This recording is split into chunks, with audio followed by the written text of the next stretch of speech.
عمر رضی اللہ تعالیٰ عنہ نے جب 6 صحابہ کا نام لیا تھا، ان میں حضرت علی رضی اللہ تعالیٰ عنہ، حضرت زبیر رضی اللہ تعالیٰ عنہ، حضرت طلحہ رضی اللہ تعالیٰ عنہ، حضرت عثمان رضی اللہ تعالیٰ عنہ، حضرت سعد رضی اللہ تعالیٰ عنہ، حضرت عبد الرحمن ابن عوف رضی اللہ تعالیٰ عنہ، یہ 6 صحابہ تھے جن کے نام حضرت عمر رضی اللہ تعالیٰ عنہ نے لیے تھے خلافت کے حوالے سے کہ یہی لوگ اس کے مستحق ہیں۔ تو ان میں جب حضرت عبد الرحمن ابن عوف رضی اللہ تعالیٰ عنہ نے ان 5 صحابہ کو فرمایا کہ میں آپ لوگوں کا مقابلہ نہیں کروں گا خلافت کے حوالے سے، آپ حضرات خلافت کی ذمہ داری مجھ پر ڈالتے ہیں تو آپ ہی میں سے میں کسی کو انتخاب کروں گا۔ تو ان حضرات نے اسی پر ہاں کہا، اور حضرت عبد الرحمن ابن عوف رضی اللہ تعالیٰ عنہ نے دیگر صحابہ سے مشورہ کیا، اور اس کے بعد انہوں نے انصار اور مہاجرین صحابہ بھی وہاں پر موجود تھے۔ حضرت ابو بکر کا کبھی دعویٰ ہے کہ ہم آل البیت ہیں؟ حضرت عمر کا یہ دعویٰ ہے؟ حضرت عمر تو خود ام کلثوم کا رشتہ حضرت علی سے مانگ رہے ہیں کہ قیامت کے دن میرا رشتہ آل البیت سے نکل آئے۔ اب مجھے بتائیں اس کے بعد آپ یہ کس طرح کہہ دیں کہ حضرت عمر اپنے آپ کو حضرت علی سے افضل مانتے ہوں گے؟ یار جو ان کی بچی کا رشتہ اس لیے مانگ رہا ہے کہ میری بھی نسبت تو نال جوڑ جائے،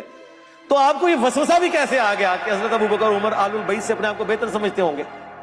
میں اپنی کو ورڈکٹ نہیں دے رہا، میں آپ کو logical think out of box کرنے پہ کہہ رہا ہوں کہ آپ صحابہ اور اہل بیت کو کمپیئر نہ کیا کریں،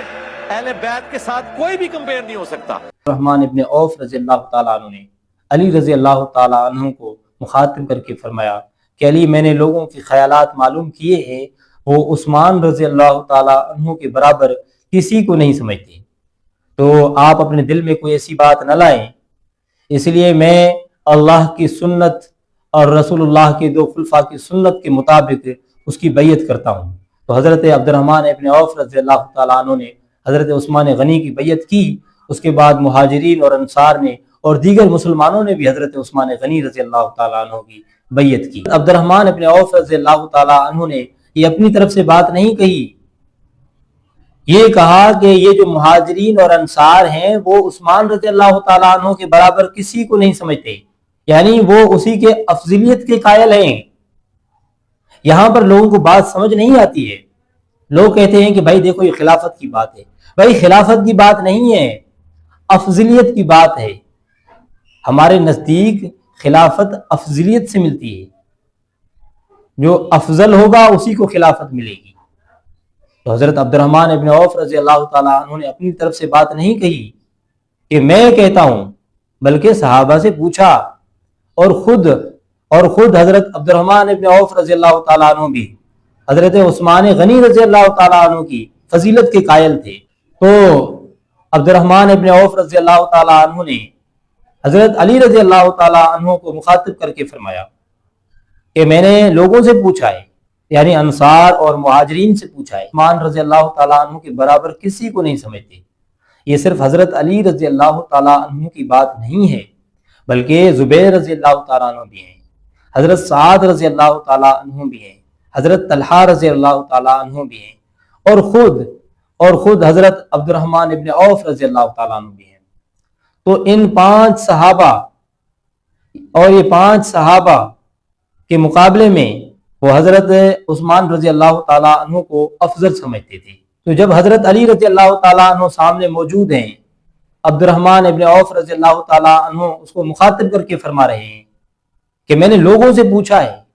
وہ عثمان رضی اللہ تعالیٰ عنہ کے برابر کسی کو نہیں سمجھتے۔ مولوی یا کسی مفتی کا انتخاب تو نہیں تھا، کسی عالم کا انتخاب تو نہیں تھا، یا کسی محدث یا کسی، وہ صحابہ ہیں جو رسول اللہ صلی اللہ علیہ وسلم کے بعد مہاجرین اور انصار ہیں، ان کا انتخاب ہے۔ وہ کہہ رہے ہیں کہ ہم عثمان رضی اللہ تعالیٰ عنہ کے برابر کسی کو نہیں سمجھتے۔ ہم لوگوں نے یہ رٹا لگایا ہوا ہے کہ بھائی وہ خلافت الگ چیز ہے، افضلیت الگ چیز ہے۔ بھائی خلافت ہی افضلیت کی دلیل ہے، جو خلیفہ بنے گا وہی افضل ہوگا۔ حضرت ابو بکر رضی اللہ تعالیٰ عنہ نے حضرت ابو عبیدہ بن جراح رضی اللہ تعالیٰ عنہ سے فرمایا تھا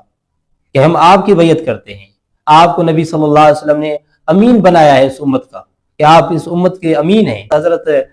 ابو عبیدہ بن جراح رضی اللہ تعالیٰ عنہ نے فرمایا کہ نہیں، آپ تو نبی صلی اللہ علیہ وسلم کے ساتھی ہیں، آپ کو نبی صلی اللہ علیہ وسلم نے امامت کے لیے کھڑا کیا تھا، اور جس کو ہماری امامت کے لیے نبی صلی اللہ علیہ وسلم نے کھڑا کیا تھا تو ہم اس سے آگے کیسے بڑھ سکتے ہیں؟ ابو عبیدہ بن جراح رضی اللہ تعالیٰ عنہ فرما رہے ہیں، اس کے بارے میں حضرت ابو بکر رضی اللہ تعالیٰ عنہ کے بارے میں، وہ اس کی افضلیت کے قائل تھے، اور اس کے بعد حضرت عمر رضی اللہ تعالیٰ عنہ بھی حضرت ابو بکر رضی اللہ تعالیٰ عنہ کی افضلیت کے قائل تھے کہ سب سے زیادہ اس امت میں حضرت ابو بکر رضی اللہ تعالیٰ عنہ افضل ہیں۔ حدیث میں کہ جب حضرت عمر رضی اللہ تعالیٰ عنہ کو کسی نے آ کے بتایا کہ لوگ کہتے ہیں کہ حضرت عمر رضی اللہ تعالیٰ عنہ کا جب انتقال ہو جائے گا تو میں فلاں آدمی کی بیعت کر لوں گا، تو حضرت عمر رضی اللہ تعالیٰ عنہ نے لوگوں کو جمع کیا، اور اس کے بعد حضرت عمر رضی اللہ تعالیٰ عنہ نے فرمایا کہ مجھے کسی نے آ کے بتایا ہے کہ فلاں آدمی یہ کہتا ہے کہ میں حضرت عمر رضی اللہ تعالیٰ عنہ کے انتقال کے بعد میں فلاں سے بیعت کر لوں گا، تو خبردار ہو جاؤ، حضرت ابو بکر رضی اللہ تعالیٰ عنہ کی جو بیعت ہوئی تھی، وہ جو خلیفہ بنے تھے، حضرت ابو بکر رضی اللہ تعالیٰ عنہ جو خلیفہ بنے تھے، وہ جو اس کو فضیلت حاصل تھی، کسی اور کو ایسی فضیلت حاصل نہیں ہے۔ حضرت عمر رضی اللہ تعالیٰ عنہ فرماتے ہیں کہ جو ابو بکر خلیفہ بنے تھے، جو اس کو فضیلت حاصل تھی، تو وہ جو اس کی عظمت تھی اور اس کی فضیلت تھی، کسی اور کو وہ حاصل نہیں ہے جو ابو بکر رضی اللہ تعالیٰ عنہ کو حاصل تھی۔ آج لوگ اس بات کو ماننے کے لیے تیار نہیں ہیں، کہتے ہیں کہ ہم سنی ہیں، ہم اہل سنت کو مانتے ہیں۔ تو جب بھائی آپ اہل سنت ہیں تو اہل سنت کا تو یہ موقف نہیں ہے نا کہ علی رضی اللہ تعالیٰ عنہ حضرت ابو بکر سے افضل ہے، یا عمر رضی اللہ عنہ سے افضل ہے، یا حضرت عثمان سے افضل ہے۔ یہ اہل سنت کا موقف نہیں ہے، یہ شیعہ کا موقف ہے۔ اور اگر وہ بندہ 100 دفعہ بھی کہے کہ میں اہل سنت میں ہوں تو اس کی بات کا اعتبار نہیں ہے، کیونکہ وہ اہل سنت کے موقف کے خلاف اپنا موقف دے رہا ہے۔ یہاں پر آپ دیکھیں نا کہ جو حضرت عبد الرحمن ابن عوف رضی اللہ تعالیٰ عنہ نے